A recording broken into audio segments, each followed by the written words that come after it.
ससुराली बड़े अमीर लोग हैं। होंगे, पर जोड़ी जमी नहीं। हाँ तो बहन, मोहब्बत की शादी का तो यही अंजाम है। मोहब्बत की शादी? सुना है सलीम ट्यूशन पढ़ाता था। और हाँ, लड़की को पढ़ाते पढ़ाते पट्टी पढ़ा दी। मगर यार बहुत काली है। मालदार पार्टी है भाईजान। मगर जहेज तो इतना नहीं क्या मिला। कह रही हो? पूरा घर भर दिया जहेज से, मोटरसाइकिल तक तो दी है। कमरे हैं घर में, क्या तीर मार लिया अगर भर दिया तो। हम लोग एक कलेक्टिविस्टिक अप्रोच को फॉलो करते हैं। यहाँ पे सब मिल बांट के रहते हैं, दोस्तियाँ जल्दी हो जाती हैं, एक दूसरे की फैमिलीज़ की तांग झांक बहुत ज़्यादा हो जाती है, सबकी गैदरिंग इन्वॉल्वमेंट बहुत ज़्यादा होती है, जिसकी वजह से हम एक दूसरे के ऊपर इफेक्ट बहुत ज़्यादा कर रहे होते हैं। हर दो लोगों में, चाहे वो माँ बाप हैं, चाहे वो बहन भाई हैं, चाहे वो दोस्त हैं, एक इंडिविजुअल स्पेस होना बहुत ज़रूरी है। अगर वो चीज़ नहीं रहेगी तो आप आसानी से दूसरे इंसान को ये इजाज़त दे रहे हैं कि हाँ भाई तुम जो भी कहो आराम से कहो, मैं आराम से उस चीज़ पे इफेक्ट हो जाऊंगा और मुझे बुरा लग जाएगा और मैं किसी भी डिप्रेशन या एंजाइटी का पेशेंट बन सकूंगा।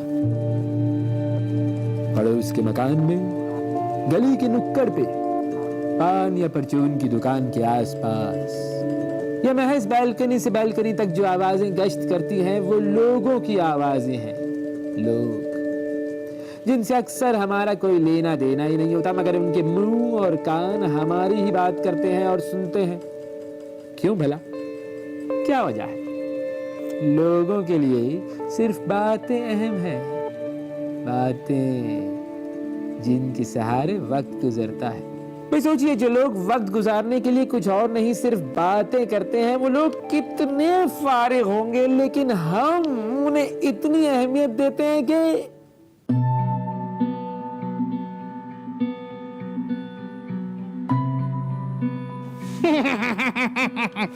तुम्हारे में दूसरी शादी, लोग क्या कहेंगे?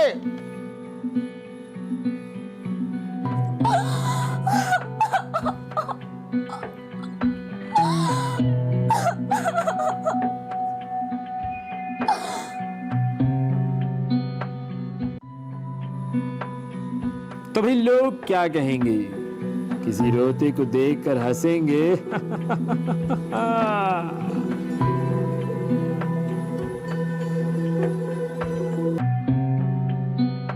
किसी की तालीम से खौफ खाएंगे।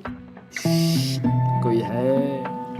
कुछ हमारे कॉम्पिटिशन्स की वजह से हमारी एक जैसे एलीट क्लास होती है उसको सब फॉलो कर रहे होते हैं, उसकी तरह बनने की कोशिश करते हैं, अपर क्लास में जाने की कोशिश करते हैं, जिसकी बेसिस पे अगर फॉर एग्जांपल हम किसी को देखें कि वो पहले कुछ नहीं था और अब कुछ बन रहा है, तो वो कैसे बन गया, एकदम सक्सेसफुल कैसे हो गया, उसके पीछे बजाय उसकी मेहनत देखने के हम उस पे गलत एलिगेशंस, गलत इल्जाम लगाना शुरू कर देते हैं। किसी की तलाक पर खुशखबरी सुनाएंगे कर लो लव मैरिज, और करो। हाँ, तुम्हारा बेटा जॉन अब्राहम है ना, मिल गई उसे बिबाशा। अब परेशानी किस बात की है? लोगों को लगता है इन दोनों का चक्कर था। अब मैं किस किस को जाके बताऊं कि ये शादी अरेंज मैरिज है। अम्मा कसम ले लो मेरे से, कोई चक्कर वक्कर नहीं था मेरा। मैंने तो मंगनी के बाद भी उससे बात नहीं की, आप ही गई थी रिश्ता देखने, पता नहीं उसको देखा भी कि नहीं। लाइट वाइट तो नहीं गई हुई थी। चुप बेशरम। अरे खूबसूरत लड़की तो उस बेरी की तरह होती है जिसपे शादी के बाद भी पत्थर ही बेचारी पे पड़ते रहते हैं। अरे भाई, ठीक कह रही है तुम्हारी माँ। हाय हाय हाय हाय, सारी जिंदगी गुजार दी हमने, आज तक किसी शख्स ने भी तुम्हारी माँ को आंख भर के नहीं देखा। नहीं, मेरा मतलब यह है कि कितने एतमाद से घूमते थे हम, हर जगह घूमते थे, हैं? ना तो आज तक पुलिस वालों ने रोका और ना ही किसी गुंडे ने सीटी मारी। पसंद नहीं आई होगी ना अम्मा किसी को। जो तुम कहना चाह रहे हो ना, मैं सब समझ रही हूँ। अरे वाह वाह वाह वाह, कितनी समझदार है तुम्हारी माँ। अब सोचो, समझदार औरत कोई गलत फैसला कर सकती है? अरे लाखों में एक है तुम्हारी बहू। एक बात बताओ भाई, तुम लोगों ने हनीमून पे जाने के लिए कोई प्लानिंग नहीं की? अब्बा, मैं सोच रहा हूँ हनीमून के लिए जो है ना उसको अफ्रीका ले जाता हूँ, कबीले वालों से भी मिलेगी बेचारी। भाई तुम भी साथ चले जाना भाई, अपने मैके वालों से मिल लेना।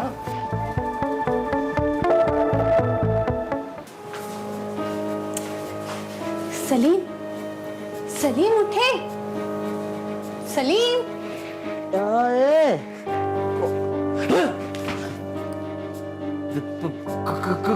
कौन हो? अरे क्या हो गया? मैं हूँ रोशनी। तो ये क्या हालत बना रखी है? मुल्तानी मिट्टी लगाइए, रंग खिल जाएगा मेरा। तुम्हारी बहन का रिश्ता देखने वाले आ रहे हैं ना, इसीलिए। वो तो उसे देखने आ रहे हैं, तुझे थोड़ी देखने आ रहे हैं। तू क्यों सच सवर रही है इतना? तुम्हारे अलावा ना सब मुझे देखने में इंटरेस्ट रखते हैं। हाँ, बड़ी करीना कपूर है, कल्लो है तू, इंटरेस्टेड है। अपना देख ना, ये उतार मेकअप, जिसको देखने आ रहे हैं ना उसको सजा। अरे भाई, उसको तो सादगी में लेके जाएंगे ना। शादी से पहले लड़की थोड़ी लिपस्टिक पाउडर करती है, लोग बातें बनाते हैं। हर एक बात बताओ, मैं कौन सा सच धज के तुम्हारे सामने आई थी? तुम आई कब थी? तो क्यों आती मैं शादी से पहले तुम्हारे सामने? हाँ वैसे ठीक बोल रही है, आती भी तो क्या कर लेता मैं। अम्मा के फैसले के आगे किसी की नहीं चलती, अब्बा की नहीं चलती, मेरी क्या औकात है। चिराग लेके भी ढूंढोगे ना तो मुझ जैसी बीवी नहीं मिलेगी। हाँ सब यही बोलते, तुझे बड़ा चिराग लेके ढूंढा था मैंने, अलादीन का चिराग, और निकली क्या चुड़ैल। अरे तुम सब छोड़ो, देखो यहाँ से मिटाया मैंने, रंग खिल गया ना मेरा। हाँ ट्यूबलाइट लग रही है, जा यहाँ से मुंह धो क्या, उसको सजा जाके। बढ़िया ही नींद खराब करा दी, डरा दिया मुझे। अभी तुम देखो, मुंह धो के आऊंगी ना मैं तुम्हारी बहन से भी ज्यादा अच्छी लगूंगी। सोसाइटी का नफसियाती मसला हम इसको नहीं कहेंगे, ये हर इंसान के ऊपर डिपेंड करता है। जैसे मैंने बात की कि वैल्यूज़ बनती हैं, हर फैमिली की अपनी वैल्यूज़ बनती हैं। अगर बचपन में ही अगर फैमिली मेम्बर्स ही आपके आसपास के लोग छोड़ें, अगर आपके घर वाले ही आपको आपकी प्रॉब्लम को हाईलाइट करेंगे, मखसूस तौर पे बताएंगे कि आप काले हैं, या आपका नेम रख दिया का कल्लो सर्वेंट, तो आप जाहिर सी बात है आपकी इन्फीरियर फीलिंग्स आएंगी। आप अंदर ही अंदर अपने आप को बुरा समझोगे। रंग को गोरा करने की कोशिश करती है, बहुत कॉन्शियस रहती है, ब्यूटी कॉन्शियस हो चुकी है। ये सब क्यों हुआ? ये सब इसीलिए हुआ क्योंकि बचपन से उसका एक नाम मखसूस कर दिया गया। और हमें ये चीज़ समझनी चाहिए कि हमारा एक जुमला या हमारा एक लफ्ज़ किसी को किस हद तक इफ़ेक्ट कर सकता है। भाई हमारे जमाने में तो लड़की को कुरान शरीफ पढ़ना आ जाए और थोड़ा बहुत हिसाब किताब आ जाए, वही बहुत होता था। फर्क ही क्या पड़ता है लड़की के पढ़े लिखे होने से? कॉलेज जाकर धूप में रंग ही काला होता है। वैसे आप बहुत पढ़ी लिखी लग रही हैं। दरअसल मेरे अब्बू ने कहा था तालीम हासिल करना बहुत ज़रूरी है, नहीं तो इंसान को बात करने की तमीज़ नहीं आती। अरे आप समोसे लीजिए ना। अब क्या है ना कि बहू के टाइम पर हमने तो पूछा ही नहीं कि कितना पढ़ी लिखी है। अब इससे क्या फर्क पड़ता है? तो पूछना चाहिए था ना, फर्क तो पड़ गया। खैर से आपकी बेटी कॉलेज भी जाती होगी। जी, अब वो क्या है ना कि अखलौती बेटी है, अब उसकी जिद के सामने हम मजबूर थे। अरे आप जलेबी लीजिए ना। भाई हमारे भतीजे ने भी यही जिद लगा रखी है कि लड़की पढ़ी लिखी होनी चाहिए। फिर तो आप बिल्कुल ठीक जगह पे आई हैं, मैं भी लेकर आती हूँ उसे। रुको, अभी नहीं लेकर आना, जाओ। वो क्या है कि जरा लड़के को बाहर भेज दें, समझा कीजिए ना। क्यों? तो मुझे बुलाया क्यों था? तस्वीर भी नहीं दिखाई। बाहर जाओ, तुम जिद नहीं करो, हम देख रहे हैं ना। जाओ।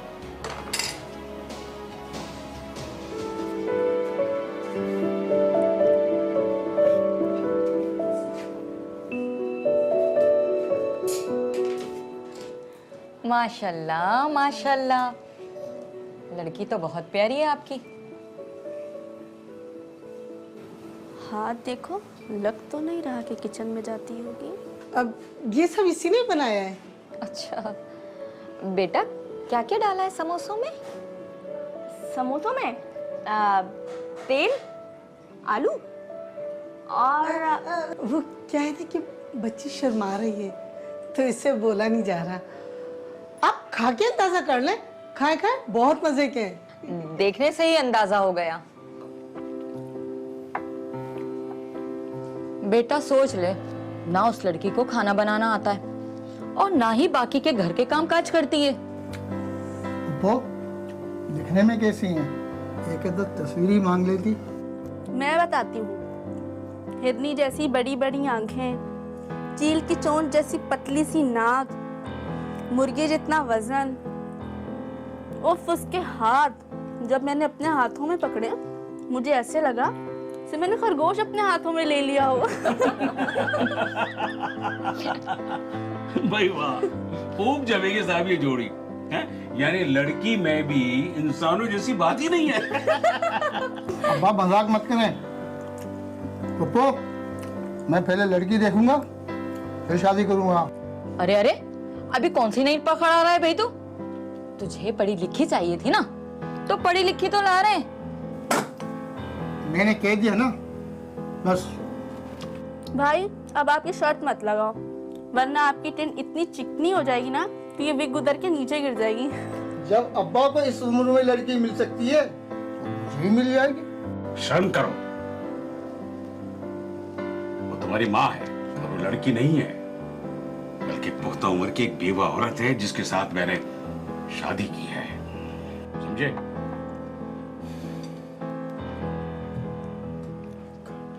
बड़े मियाँ को जरा शर्म ना वो आई। तो कहता है शादी में कैसी तो शर्म। फिर दुनिया से छुपा के दूसरे मोहल्ले में क्यों रखा हुआ है अपनी नई नवेली दुल्हन को? कब तक छुपाएगा? आखिर एक दिन तो अपनी बेटी की शादी में शिरकत करनी पड़ेगी। शीतगंजे को मिली गई पढ़ी लिखी लड़की।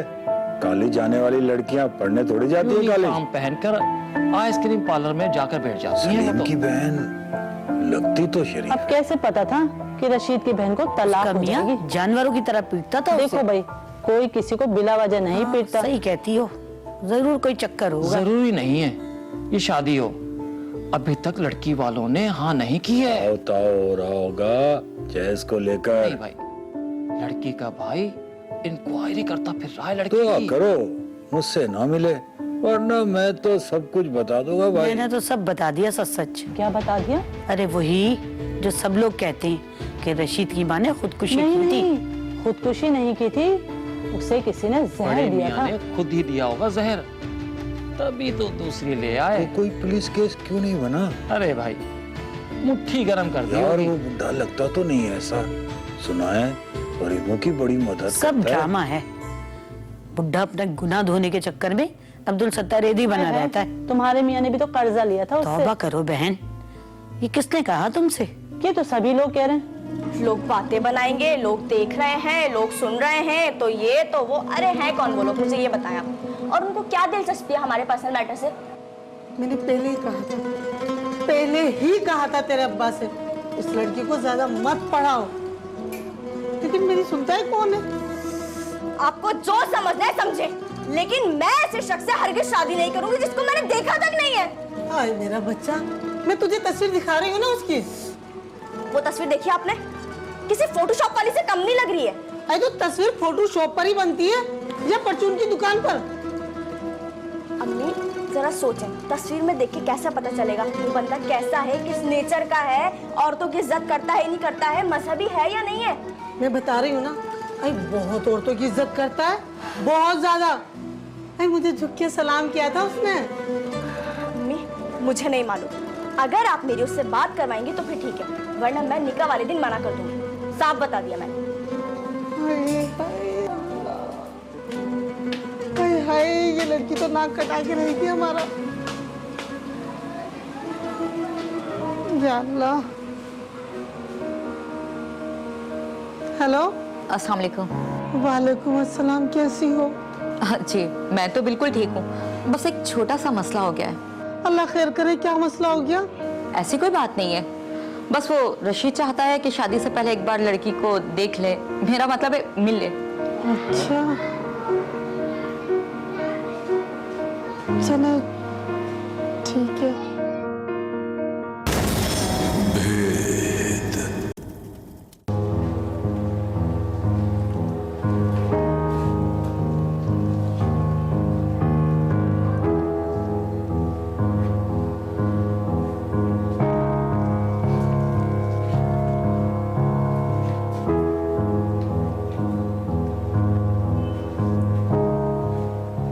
मुझे इनसे बात करनी है।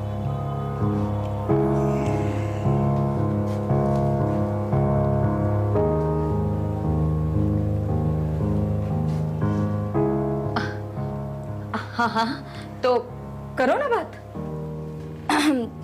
अब मैं भी आपसे बात करना चाहती हूँ। जी जी बोले। नमाज पढ़ते हैं आप? जी जी बिल्कुल पढ़ता हूँ, जुम्मे के जुम्मे। और ज़कात देते हैं? जी वो भी देता हूँ। रोजे? रोजे बिल्कुल पूरे रखता हूँ और रमजान की सारी नमाजें पढ़ता हूँ और शेफ भी नहीं बनाता हूँ पूरे रमजान। तो कैसी लड़की से शादी करना चाहते हैं आप? पढ़ी लिखी हो, समझदार भी हो और बस। अच्छा, अगर खाना बनाना, कपड़े धोना, बर्तन धोना ये सब ना आता हो तो कोई बात नहीं, मैं नौकरानी रख लूंगा। गुड। आपको कोई सवाल नहीं करना मुझसे? आपको शादी के लिए कैसा लड़का चाहिए? जो झूठ ना बोलता हो, जो शक ना करता हो, इस तरह के। मोटा भी हो, उम्र में बड़ा भी हो, गंजा भी हो तो चलेगा? हाँ।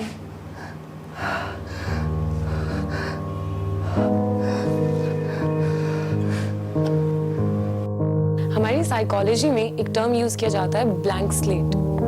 एक माहिर नफ्सियात ने इस टर्म को इंट्रोड्यूस किया था। कहा था कि जब एक इंसान पैदा होता है तो उसका दिमाग एक ब्लैंक स्लेट की तरह होता है, बिल्कुल खाली शफाफ होता है।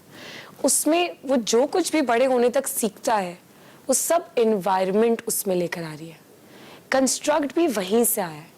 हम बेसिकली हम उसके बचपन से लेके उसकी अब तक प्रेजेंट लाइफ तक, उसकी school life, work history, relationship history, childhood history, हर चीज़ को खुरेद कर, हर चीज़ पे बात करके खुलकर हम पिन पॉइंट करना चाहते हैं उस प्रॉब्लम को, उस कंस्ट्रक्ट को कि कहाँ से कंस्ट्रक्ट बना और वो चीज़ कितना इफेक्ट कर रही है उसकी प्रेजेंट लाइफ को।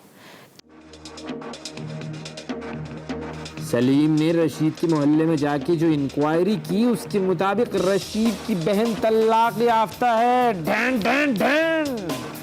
और रशीद के अब्बा यानी लियाकत ने एक दूसरी शादी कर रखी है। ढैन ढैन। लियाकत साहब की दूसरी बीवी हूँ। दूसरी बीवी को दूसरा मकान लेके दिया हुआ है। ढैन ढैन ढैन ढैन ढैन ढैन ढैन ढैन। अम्मी! पहली बीवी की मौत के बारे में अलग अलग बातें पता चली। किसी ने कहा खुदकुशी की उसने, किसी ने कहा शौहर ने जहर देकर मारा, किसी ने कहा कि तबई मौत मर गई। कुल मिलाकर लड़के की बहन और लड़के का बाप हो गए मशकूक। तो दूसरी तरफ लड़के के घर वाले भी कह रहे थे, अरे लोग क्या कहेंगे, इतनी बेबाक और मुंह फट लड़के घर लाओगे तो? अरे इतनी बेबाकी से तो ना तुम्हारी पहली अम्मी ने बात की है ना दूसरी अम्मी ने। काश।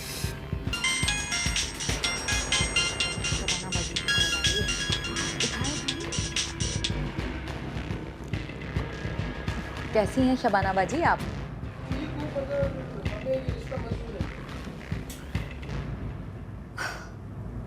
हाय मेरे अल्लाह, क्या हुआ पुप्पो? रिश्ते से इनकार कर दिया उन्होंने। और भाई, लोग आपको आज भी भाभी का कातिल समझते हैं। वो कहते हैं कि पहली को मारकर दूसरी को ले आया।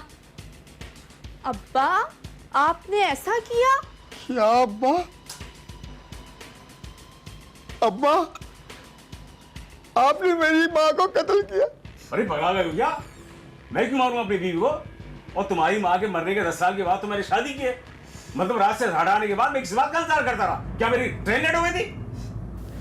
डिफरेंट स्कीमास बना दिए गए हैं, डिफरेंट कंस्ट्रक्ट्स बना दिए गए हैं। जो बचपन से एक बात बता दी गई होती है, इंसान उसी को फॉलो करता है, जिसकी वजह से सोशल एंजाइटी आती है।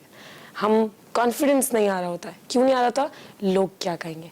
इस कहानी में जो बताया गया कि लोग क्या कहेंगे कि उसकी बीवी को तो उसने कत्ल कर दिया, लोग क्या कहेंगे कि उसकी जो दूसरी बीवी है उसके पीछे वो इसलिए गया क्योंकि वो खूबसूरत है, जबकि बाद में पता चलता है कि रियलिटी क्या है। अबे सुना तुमने, कंजे का ये रिश्ता भी गया। मगर क्यों? अरे भाई, होना क्या है, यही हुआ होगा। लालची लोग हैं, जहेज की लंबी लिस्ट थमाती होगी। यार, इस जहेज के चक्कर में कितनी लड़कियां कुंवारी रह जाती। कहा था ना शबाना बहुत कंजूस है, भगा दिया ना इतना अच्छा रिश्ता। मैंने तो कुछ और ही सुना है। लोग बता रहे हैं कि लड़की ने गंजे लड़के से शादी करने से इनकार कर दिया। बेवकूफ कहीं की। गंजापन तो दौलत की निशानी है। दौलत तो बहुत है उनके पास। लड़के के बाप ने दूसरी बीवी को अलग घर लेके दिया नहीं है। भाई, कहानी तो कुछ और ही लगती है। लड़की वाले ना लोगों की बातों में आ गए। क्या बता दिया लोगों ने? मगर यार, वो तो 10 साल पहले मरी थी। आदमी कुछ भी कर ले, माजी उसका पीछा नहीं छोड़ता। हाँ, कितने अच्छे काम करते हैं लियाकत भाई, मगर लोग अभी तक उनकी पहली बीवी की मौत को कत्ल या खुदकशी साबित करने में लगे रहते हैं। ये लोग भी ना चुप नहीं रहते, कुछ ना कुछ बोलते ही रहते हैं। भाई लोगों ने बख्शा किसे है?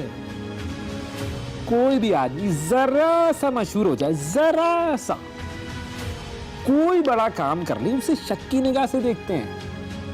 लियाकत अपने इलाके में बड़ा फलाही काम करता है, उसकी मदद से कई घरों के चूल्हे जलते हैं, मगर चूल्हों के साथ साथ जिन लोगों के दिल जलते हैं वो उसके पीछे वैसी ही कहानियां सुनाते हैं जैसी अब्दुल सत्तार ईदी के पीछे सुनाते थे। खैर, अब लियाकत साहब के बच्चों के दिल में अपनी दूसरी अम्मी के लिए नफरत और भी बढ़ गई थी। जी मैं लियाकत साहब की दूसरी बीवी हूँ। तो हम क्या करें? अम्मी, मेरी 3 बेटियां हैं और शौहर शादी के 5 साल बाद ही एक हादसे में इंतकाल कर गए। बेटियों का साथ था, इसीलिए मैंने दूसरी शादी भी नहीं की। एक बदमाश था हमारे मोहल्ले में जो मुझसे ज़बरदस्ती शादी करना चाहता था। वो इसरार करता रहा और मैं इनकार करती रही, और फिर उसने कहा कि तुम मेरी नहीं हो सकती तो किसी की भी नहीं हो सकती, और फिर मेरे चेहरे पर तेज़ाब फेंक दिया। कोई कमाने वाला नहीं था, माँ बाप बहन भाई कोई भी नहीं था, कहाँ जाती। फिर लियाकत साहब ने मेरी मदद की, मुझे अपनी बीवी बनाने से पहले मेरी बेटियों को अपनी बेटी बनाया। वो मुझे छुपाकर नहीं रखते, मैं खुद ही किसी के सामने नहीं आना चाहती। ये चेहरा देख के लोग डर जाते हैं ना। आपकी बेटी बहुत प्यारी है। मैं कभी लियाकत साहब के बेटे से मिली तो नहीं, मगर मुझे इतना यकीन है इतने अच्छे आदमी का बेटा कभी बुरा नहीं हो सकता। बाकी आप लोगों की मर्जी है। डा डा डा डा। कहानी में आ गया ऐसा ट्विस्ट के सब घूम कर रह गए। जिसे कातिल समझते थे वो तो बड़ा काबिल निकला। आहा। लियाकत साहब की शादी का भेद खुला और अलीशा के घर वालों के मुंह खुले के खुले रह गए। मगर फिर वही बहस शुरू हो गई कि लोग क्या कहेंगे, क्योंकि अब बॉल लड़की वालों के कोर्ट में थी और उन्हें शॉट लगाना था।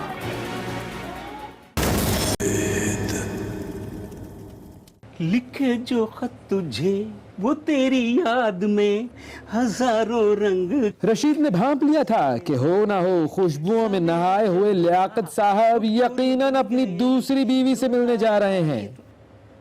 क्या हो रहा है ये? जासूसी कर रहे हो? नहीं कुछ नहीं, पानी पानी पानी पानी पानी पानी पानी। हाँ, लिखे जो खत तुझे वो तेरी याद में हजारों रंग के नजारे बन गए।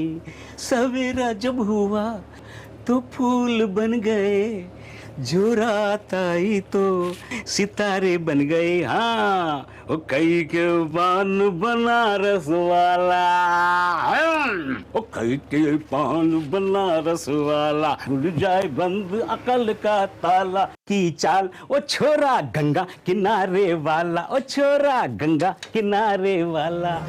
रक्षा रक्षा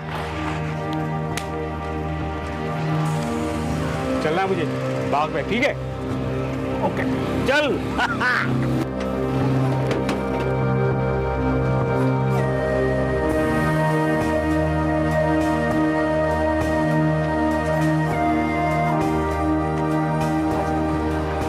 रक्षा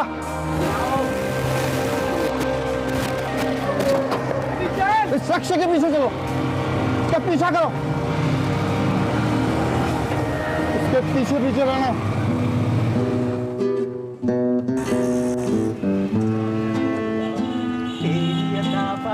क्या बात है तेरी।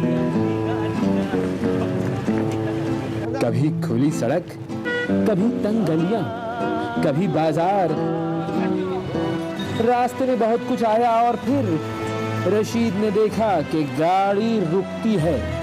लियाकत साहब फूलों की दुकान से फूल खरीदते हैं। हाय हाय हाय हाय हाय।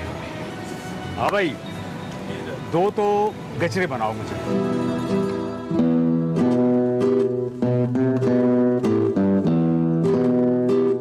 और फिर सफर दोबारा शुरू हो जाता है, जो खत्म होता है एक मकान के दरवाजे पर।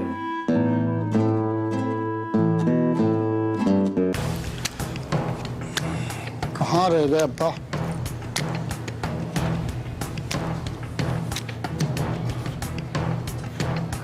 कहाँ रह गए?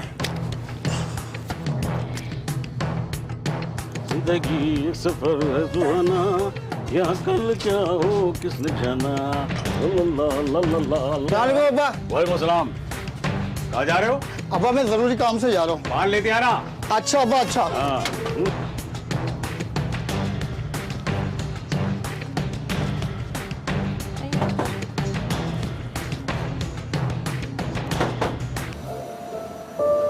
अबे भाई, गंजे की शादी हो गई आखिर। सुना है लियाकत